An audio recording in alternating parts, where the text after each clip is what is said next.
Hello, I am writing here because I need support and some clarity. After a 10-year relationship, I broke up with the person I loved the most.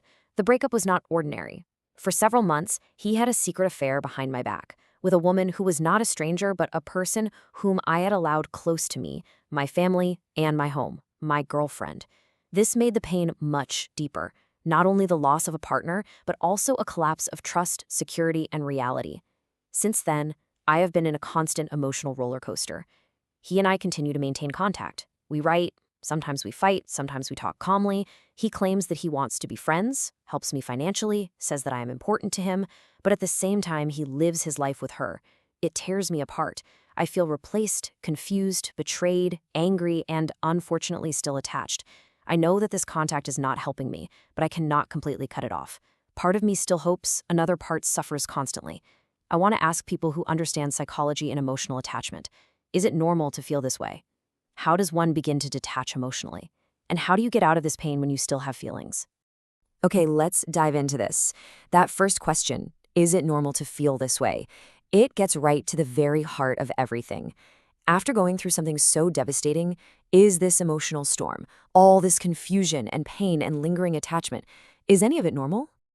And the answer is a clear, resounding yes. Absolutely. What you're feeling is 100% normal. I want you to really hear that.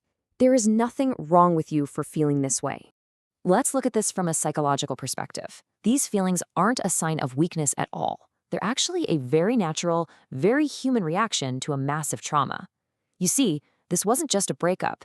It was a total collapse of the world as you knew it. A deep, deep wound to your most basic sense of trust and security.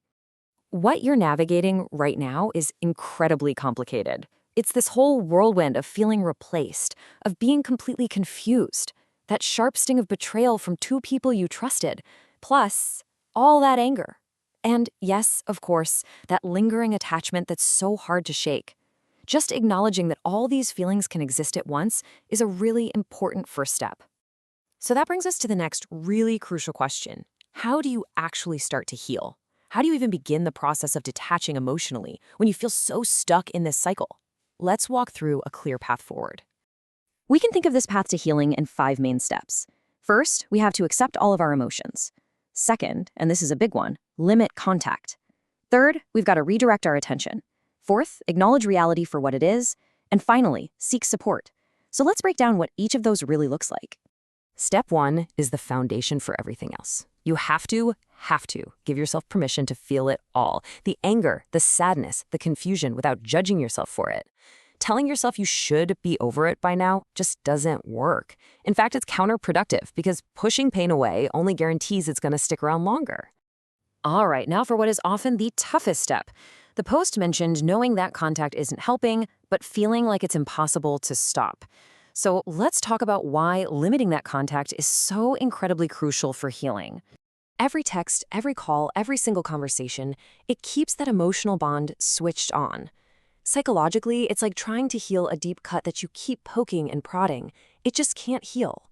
You need to create that space, real mental and emotional distance, so you can finally start to process the loss and build a new life for yourself.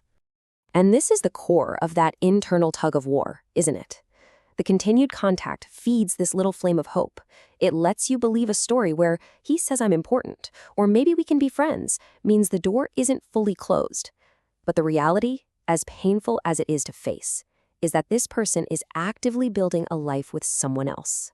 The old relationship is over. Trying to hold on to both hope and reality at the same time is what's tearing you apart. It's also so important to understand this. Healing does not mean you have to suddenly stop loving the person. It's okay. You can hold love for the person you knew and the good times you had, while at the same time feeling just immense pain from what they did. Allowing those two things to exist together is what lets you move forward without feeling like you have to erase a whole part of your life. So, what does this look like day to day? Here are a few practical tools. You can start small. Things like mindfulness can help you just notice your thoughts and feelings without getting swept away by them. If you absolutely have to have contact for some reason, set very clear boundaries on what you will and won't talk about. And try this, visualization. Spend a few minutes each day picturing yourself in the future, strong, healed, and independent. It helps create a new blueprint for your brain to follow. All of these steps, all this work, It's all leading toward the ultimate goal. And that goal isn't just about getting over someone. It's about something much more powerful. It's about reclaiming yourself. What we're really aiming for here is emotional independence. The point is not to force yourself to forget a decade of your life or to flip a switch and stop loving someone. The real goal is to dismantle that emotional dependency, to untangle your happiness and your sense of self-worth from another person's choices, and to come back home to yourself. Because at the end of the day, that's what this journey is all about. Healing is the active and, yes, sometimes very difficult, but incredibly rewarding process of putting yourself back in the very center of your own life, right where you belong. So I'll leave you with this one last thought to carry with you. The most important question isn't when will the pain end, but rather, who am I becoming because of this? Who do you want to be on the other side of all this pain? Focus on that person. Start building toward that future. That is where your true power lies.